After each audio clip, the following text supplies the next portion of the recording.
বোলপুরের পর এবার রামপুরহাট। ফুটপাত দখলমুক্ত করাকে কেন্দ্র করে ফের উত্তেজনা ছড়ালো। আজ সকালে তৃণমূল পরিচালিত রামপুরহাট পুরসভার তরফে ফুটপাত দখলমুক্ত করার কাজ শুরু করার আগেই বিক্ষোভ দেখান ব্যবসায়ীরা।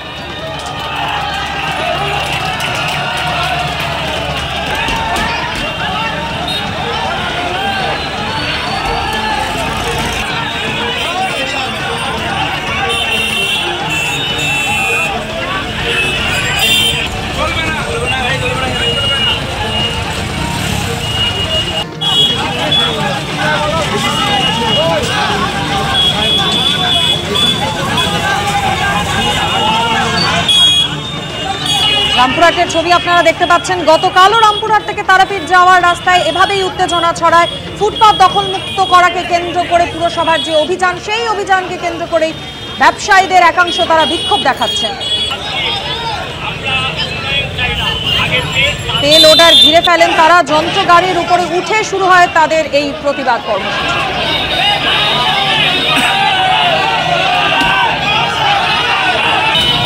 এই বিষয়ে আরো বিস্তারিত জানতে কথা বলে নেব। আমাদের সঙ্গে টেলিফোন লাইনে রয়েছেন প্রতিনিধি ভাস্কর মুখোপাধ্যায়। ভাস্কর, এই মুহূর্তে সেখানে ঠিক কি পরিস্থিতি?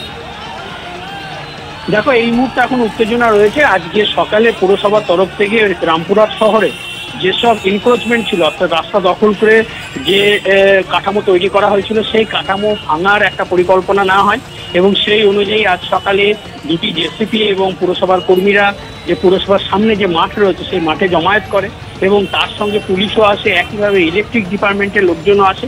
কিন্তু এই পুরো যে জেসিপি ছিল সেই জেসিপি ঘিরে ফেলে ক্ষুদ্র ব্যবসায়ীরা। তাদের বক্তব্য হচ্ছে যে তারা রাস্তায় ব্যবসা করেন, তাদেরকে ওঠানো যাবে না এবং প্রায় 400 থেকে 500 ব্যবসায়ী তারা সেখানে হাজির হন এবং ঘিরে তারা বিক্ষোভ দেখাতে থাকেন এবং বাধ্য করেন যে এই বুলডোজারগুলিকে ওখান থেকে চলে যেতে। পুরো কর্মীদের ঘিরেও বিক্ষোভ দেখানো হয় এবং পরে ইলেকট্রিক ডিপার্টমেন্টের যে গাড়ি ছিল সেই গাড়ি ঘিরেও বিক্ষোভ দেখানো হয় এবং তারা যখন চলে যান তখন রামপুরহাটে যে রাস্তা রয়েছে, অর্থাৎ পুরসভা যাওয়ার যে রাস্তা, সেই রাস্তা তারা অবরোধ করেছেন। এখনো পর্যন্ত অবরোধ চলছে। তাদের বক্তব্য হচ্ছে যতক্ষণ পুরসভা তাদেরকে প্রতিশ্রুতি না দেবে, অর্থাৎ তারা যে ভাঙবে না সেই প্রতিশ্রুতি না দেবে, ততক্ষণ পর্যন্ত তারা অবরোধ চালিয়ে যাবে। কারণ গতকাল আমরা দেখেছি যে রামপুরহাট থেকে তারাপীঠ যাওয়ার যে রাস্তা, সেই রাস্তায় যে এনক্রোচমেন্ট ছিল সেই এনক্রোচমেন্ট ভাঙা হয়েছিল, তাতে ব্যাপক বিক্ষোভ হয়। সাধারণ মানুষের বক্তব্য ছিল যে দীর্ঘদিন প্রায় 20 বছর 25 বছর ধরে তারা এখানে বসবাস করছেন, কিন্তু আজ হঠাৎ কেন ভাঙা হচ্ছে। ব্যবসায়ীদের আরও অভিযোগ যে তারা যখন ব্যবসা করছেন তখন তারা পুরসভার কাছ থেকে লাইসেন্স পেয়েছেন, এমনকি ইলেকট্রিক কানেকশন তাদেরকে দেওয়া হয়েছে, তারপর আজকে হঠাৎ কেন ভেঙে দেওয়া হচ্ছে, তাদেরকে কেন আগে নোটিশ দেওয়া হয়নি, তাদেরকে কেন সময় দেওয়া হচ্ছে না, এই নিয়ে এই বিক্ষোভ। অন্যদিকে পুরসভার তরফ থেকে জানানো হয়েছে যেটা একদম উপর থেকে নির্দেশ আছে, সেই নির্দেশ অনুযায়ী তারা কাজ করছেন এবং এই মুহূর্তে তারা বাধা দিয়েছেন, কিন্তু এখন কাজ বন্ধ রাখছেন, কিন্তু আগামীকাল আবার এই ভাঙার কাজ শুরু হবে। ধন্যবাদ ভাস্কর। সমীরদার কাছে আসবো। সমীরদা, ইলেকট্রিকের কানেকশন রয়েছে, পুরসভার লাইসেন্স রয়েছে, যা নির্দেশ আছে সমস্ত নির্দেশ মেনে এরা কিন্তু এখানে দোকানপাট করেছিলেন, দীর্ঘদিন ধরে ব্যবসা করছেন। আজকে বুলডোজার দিয়ে সব ভাঙচুর করা হচ্ছে। গতকাল একই ঘটনা ঘটেছে, আজকেও সেই একই ঘটনা। তার মানে শহর এবং জেলা আলাদা আলাদা নির্দেশ? না, মমতা বন্দ্যোপাধ্যায় পরিষ্কার বলেছেন, আপনারা যেটাকে প্রথমে গরম পরে নরম শব্দটা এসেছিল এবং মানবিকতার খাতিরে 1 মাসের জন্য এটা পিছিয়ে দেওয়া হয়েছে এই অভিযানটা স্বাভাবিকভাবে কলকাতায়। এবং আমি মনে করি এটা হকার উচিত হচ্ছে না, যেখানে সরকারি জমি না কোনো ফুটপাতের রাস্তায় দোকান, সেইগুলোকে সরাতে হবে। কারণ সেটাকে না না অবশ্যই সেটা আলোচনার পরিপ্রেক্ষিতে। কেন আলোচনার পরিপ্রেক্ষিতে? কি আলোচনার পরিপ্রেক্ষিতে? লাইসেন্সটা দিল কি করে? আন্দোলন লাইসেন্স দিল কি করে? তাহলে পুরসভার যারা চেয়ারম্যান আছে তারা অ্যারেস্ট হচ্ছে না কেন? অবশ্যই আমাদের দায়িত্বের মধ্যে পড়বে, পুরসভার দায়িত্বের মধ্যে পড়বে। আলোচনার কথা আপনি বলছেন, মমতা বন্দ্যোপাধ্যায়ও বলেছেন কথা বলে বুঝিয়ে এদেরকে সরাতে হবে। এটা বোঝানোর চেষ্টা, একটা পুনর্বাসনের ব্যবস্থাও তো করতে হবে। ভাই বিজেপি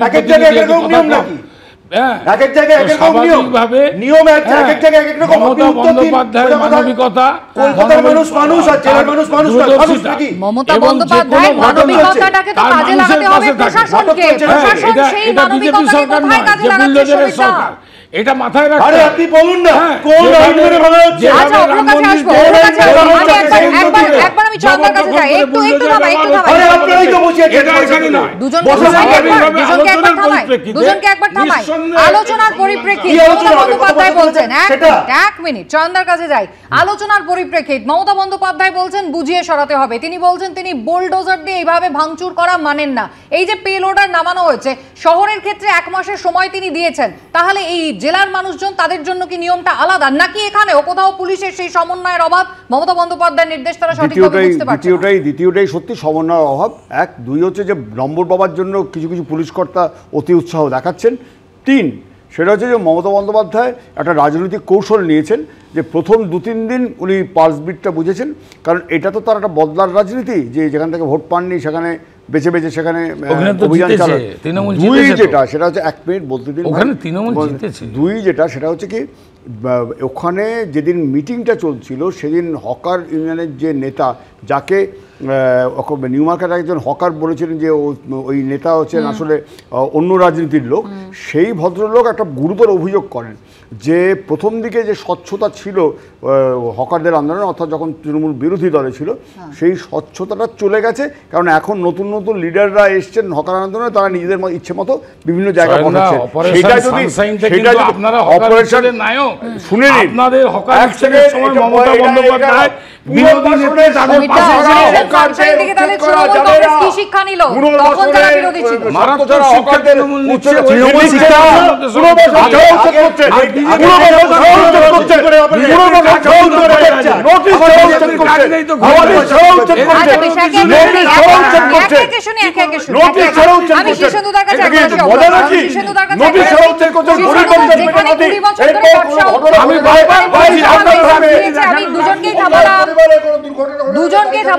দুজনকে থামাই।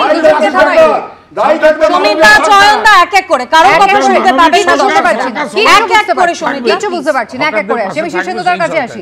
20 বছরের ব্যবসায়ী, শুধু রামপুরহাটের কথাই যদি ধরি, এখনই যেটা শুনলাম 20 বছর ধরে এরা ব্যবসা করছেন, পুরসভা এদেরকে লাইসেন্স দিয়েছে, বিদ্যুৎ দপ্তর এদেরকে ইলেকট্রিক দিয়েছে, অর্থাৎ পুরোটাই কিন্তু একেবারে লিগাল যদি আপনি দেখেন। এবং সেখানে পুলিশ তারা কি কিছুই জানতো না? লিগালি যারা 20 বছর ধরে ব্যবসা করে আসছেন, 20 বছরে পুলিশ কোনো ব্যবস্থা নেয়নি, গত 13-14 বছরে পুলিশ কোনো ব্যবস্থা নেয়নি, আজকে তারা হঠাৎ করে ঝাঁপিয়ে পড়ছে এবং একেবারে পেলোডার দিয়ে ভাঙচুর করে দিচ্ছে। এতদিন বাদে দেখতে পাচ্ছেন চোখে, এত তো পদযাত্রা চলেছে, এত তো গাড়ি করে ঘুরছেন, দেখা যাচ্ছে না?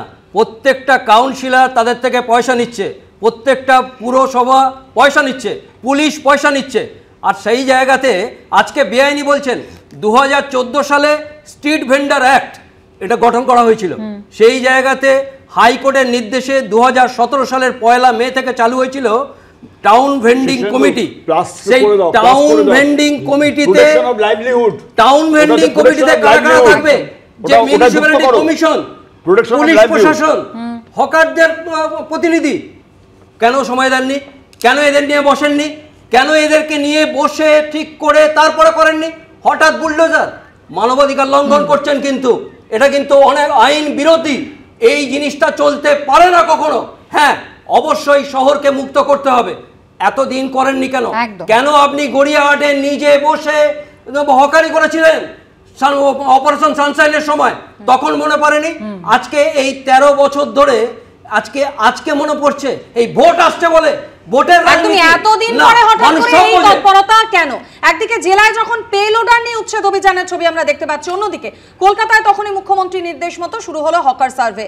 বৈঠকে বসলো 5 সদস্যের কমিটিও। একজন হকার একটি মাত্র ডালা ব্যবহার করতে পারবেন, অন্য কাউকে সেই ডালা তিনি ভাড়া দিতে বা বিক্রি করতে পারবেন না, স্পষ্ট জানিয়ে দিলেন মেয়র ফিরহাদ হাকিম। অবশ্য সেখানে কিন্তু আমরা যদি দেখি একটা প্রসেস, প্রথমে হচ্ছে যে মানুষ প্রিকশনারি ব্যবস্থা নেবে, একটা প্রসেস ওরিয়েন্টেড, যে আগে সার্ভে হবে, আগে এদেরকে কোথায় পুনর্বাসন করা যাবে, নাম্বার অফ হকার্স কত রয়েছে এবং তাদেরকে কোথায় পুনর্বাসন করা হবে। মুখ্যমন্ত্রী যেমনটা বলছেন যে এদেরকে কাছাকাছি একটা গোডাউন দিতে হবে, সাইকেল বা ঠেলাগাড়ির ব্যবস্থা করতে হবে, যাতে তারা নিজেদের কাজটা, নিজেদের ব্যবসাটা ভালোভাবে চালাতে পারেন, সেই ব্যবস্থাটা করা হবে এবং বুঝিয়ে সুঝিয়ে তাদেরকে সরানো হবে। এই প্রসেসটা না করে প্রথমেই আগে বুলডোজার অ্যাপ্লাই করা হলো, মুখ্যমন্ত্রী নির্দেশ দিলেন, এবার বুলডোজার উইথড্র করা হলো, এবার 1 মাস সময় দেওয়া হচ্ছে, এবার সার্ভে প্রক্রিয়া শুরু হচ্ছে। জেলার ক্ষেত্রে আবার ছবিটা অন্যরকম। আমি প্রথমেই বলি, যেহেতু আপনি প্রসিডিউরাল ব্যাপারটা বললেন, আমি একটা সুপ্রিম কোর্টের জাজমেন্ট সাইট করছি, Olga Tellis and others versus Bombay municipal corporation and others. 1985 সালের এই সুপ্রিম কোর্টের কেসের কিন্তু পরিষ্কার জাজমেন্ট আছে, এই ধরনের যদি কোনো অভিযোগ থাকে যে ইল্লিগালি কোনো সরকারি জায়গা কিছু লোক এরকমভাবে হকারি করছে বা দখল করে আছে, তাদেরকে তোলার আগে নোটিশ দেওয়াটা কিন্তু বাধ্যতামূলক। এটা সুপ্রিম কোর্টের জাজমেন্ট আছে। কিন্তু অদ্ভুতভাবে দেখুন, এই যে হকাররা আজকে উচ্ছেদ ফেস করছেন, তারা তো হঠাৎ করে একদিন উড়ে এসে ওখানে জুড়ে বসেননি, তারা টাকা দিয়ে বসেছেন এবং এই টাকাটা কিন্তু সিস্টেম্যাটিক ভাবে নিয়েছে তৃণমূলের নেতারা যারা বিভিন্ন পদে রয়েছে। তারা সেই কারণে ইলেকট্রিসিটি কানেকশন এবং পৌরসভার লাইসেন্স পেয়েছে। আজকে যখন মুখ্যমন্ত্রী মমতা বন্দ্যোপাধ্যায়ের মনে হয়েছে যে এরা মানুষ নয়, উনি যাচ্ছেতাই ভাবে কোনো আইন না মেনে বুলডোজার পাঠিয়ে এদেরকে বিপদে ফেলছেন। এই পরিবারগুলোর কি হবে? আর পুনর্বাসন নিয়ে কোনো এদের প্ল্যানিং নেই। আগে কিছু দোকান ভেঙে দেওয়া হলো, তারপর 2-3 দিন বাদে আবার সরকারের পার্টি যে বলছে 1 মাস নোটিশ দেওয়া হবে, তাও আবার দেখছে কি বুলডোজার নিয়ে ওখানে চলে যাচ্ছে, বলছে আজকে চলে গেলাম, আমাকে আগামীকাল আবার আসবো।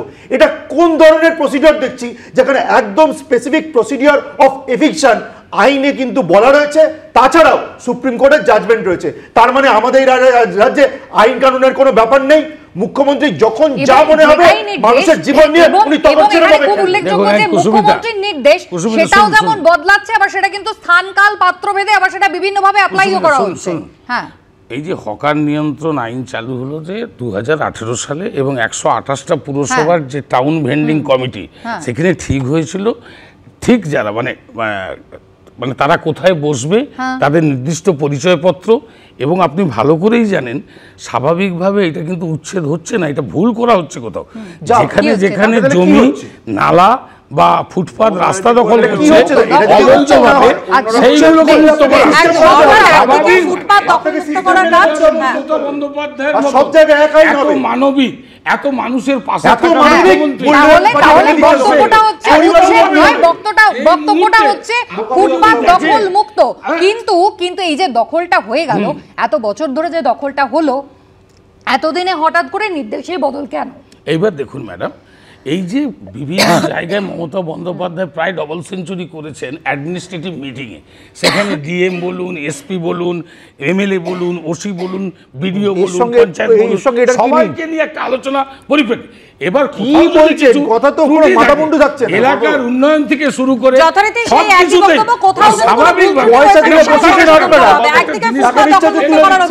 অন্যদিকে মুখ্যমন্ত্রীর বেআইনি পার্কিং নিয়ে নির্দেশ, আর তারপরে শহরের একেবারে উত্তর থেকে দক্ষিণ একই ছবি দেখা গেল। বেআইনি পার্কিং দেখলেই কোথাও চাকায় লাগিয়ে দেওয়া হলো ক্ল্যাম্প, কোথাও আবার থানায় তুলে নিয়ে যাওয়া হলো আস্ত গাড়ি। আর ব্ল্যাক মার্কেটে যেগুলো ইললিগাল পার্কিং আছে ভেঙে দিতে হবে। কেউ কেউ টাকা খেয়ে ইললিগাল পার্কিং দিয়ে দিচ্ছে। বৃহস্পতিবার পার্কিং নিয়ে মুখ্যমন্ত্রীর বার্তার পর শহরের উত্তর থেকে দক্ষিণ শুরু হলো বেআইনি পার্কিং বন্ধের উদ্যোগ। শ্যামবাজারে রাজা দীনেন্দ্র স্ট্রিটে বেআইনি পার্কিং হঠাতে তৎপরতা দেখা গেল পুলিশের তরফে। ফুটপাতে যে সমস্ত মোটর বাইক রাখা ছিল, সেই বাইকগুলিকেও বাড়ির ভেতরে ঢুকিয়ে দিতে বলা হয়। বাড়ির যারা গাড়ির মালিক, তাদেরকে স্পষ্ট নির্দেশ দেওয়া হচ্ছে যে এখানে ভবিষ্যতে গাড়ি রাখলে, আমি দেখাবো ছবিটা, ফুটপাত থেকে গাড়ি বার করে গাড়ির মালিক তিনি বাড়ির ভেতর ঢুকিয়ে দিলেন। दादा गाड़ी तो हम लोग यहाँ पार्किंग का फीस देने लग रहे हैं। फीस काके देन? पार्किंग फीस जो कलकत्ता कॉर्पोरेशन जो है, कोलकाता कॉर्पोरेशन। মেয়র রোডও দেখা গেল একই ছবি। রাস্তার ওপরই যেখানে সেখানে গাড়ি পার্কিং দেখলেই কড়া ব্যবস্থা নিল পুলিশ। কলেজ স্ট্রিটে কলকাতা বিশ্ববিদ্যালয়ের পাশের গলিতে বেআইনি পার্কিং বন্ধেও তৎপর হতে দেখা গেল পুলিশকে। বেআইনি পার্কিং এর ব্যাপারে যদি সরকার কোনো উপযুক্ত ব্যবস্থা নেয়, তাতে আপত্তিকারক কিছু নেই, কিন্তু এই বেআইনি পার্কিং এর ব্যাপারেও পক্ষপাতিত্ব যাতে না হয় এটা দেখা দরকার, যাতে এলাকার ভিত্তিতে বিভিন্ন রকম ব্যবস্থা নেওয়া তা যাতে না হয়। ডিসপ্লে করে দেবো যেটা কোন জায়গাটা ফ্রি কার পার্কিং, কোনটা ফ্রি কার পার্কিং, সেটা ডিসপ্লে করে দেবো যাতে মানুষের অসুবিধা না হয়, যাতে ওখানে কোনো পার্কিং মাফিয়া যাতে আবার পার্কিং না তুলতে পারে। বেআইনি পার্কিং কি চিরতরে বন্ধ হবে, নাকি কয়েকদিন বন্ধ থাকার পর জেগে সেই? ময়ূর ঠাকুর চক্রবর্তী, সুকান্ত মুখোপাধ্যায় ও শিবাশিস মৌলিকের রিপোর্ট, এবিপি আনন্দ। চয়নদা, এখানেও কি কোথাও সমন্বয়ের অভাব? কারণ যারা এই বেআইনি পার্কিং এ গাড়ি রাখছেন, তাদের অনেকেই দাবি করছেন যে তারা পুরসভাকে পার্কিং ফি দেন, অথচ পুলিশ এসে গাড়িতে ক্ল্যাম্প লাগিয়ে দিচ্ছে। দেখুন, এখানে আমি যখন কাউন্সিলর ছিলাম, আমি একাধিকবার এই বিষয়ে পুর কর্তৃপক্ষের দৃষ্টি আকর্ষণ করেছি, কিন্তু কোনো সুষ্ঠু পরিকল্পনার আভাস পর্যন্ত পাইনি, কোনো মিটিংও হয়নি, আমাদের ডাকাও হয়নি।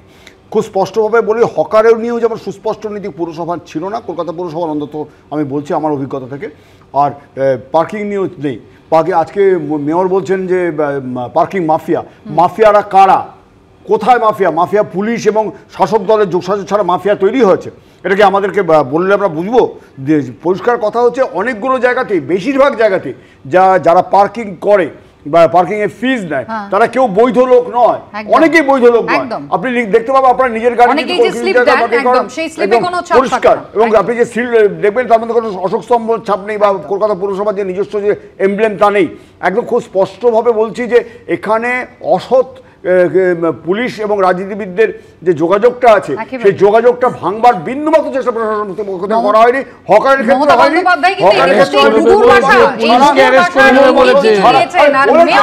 তিনি বলছেন মাফিয়া। তাহলে কি সত্যি কলকাতা পুরসভা কিছুই জানতো না নাকি জেনে শুনে এতদিন চোখ বন্ধ করেছিল? পর নিট প্রশ্ন ফাঁসে এবার হাজারিবাগ থেকে গ্রেফতার 2। হাজারিবাগ স্কুলের অধ্যক্ষ এবং সহ অধ্যক্ষকে গ্রেফতার করল কেন্দ্রীয় এজেন্সি সিবিআই।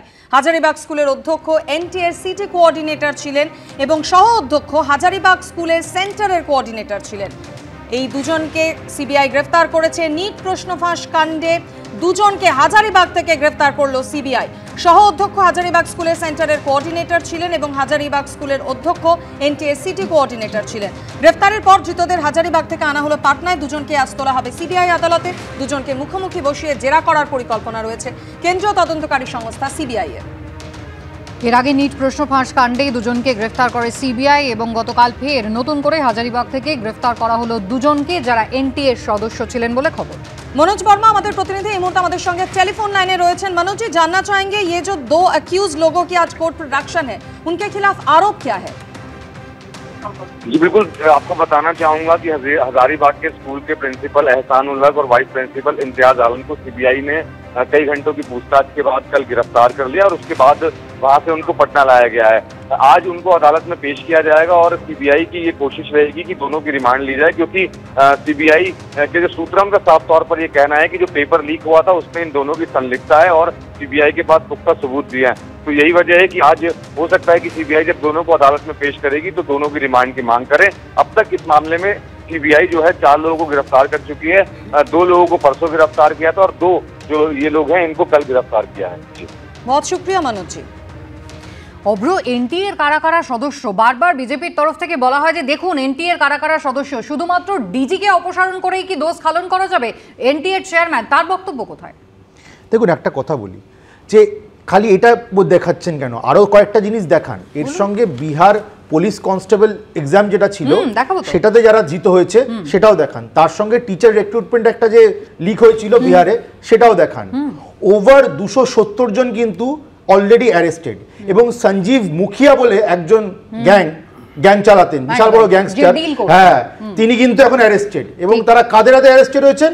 বিহার পুলিশের ইকোনমিক অফেন্সেস উইং। দাঁড়ান। এবং বাংলা যোগটা কোথায় আসছে? বাংলা যোগ আসছে এখানে একজন কর মহাশয় বলে একজন আছেন, উনি একটা সেল কোম্পানি খুলে ওখানে প্রশ্নপত্রগুলো ছাপানোর বরাতটা নিয়েছিলেন। এবার তারপর উনি কি করেছেন?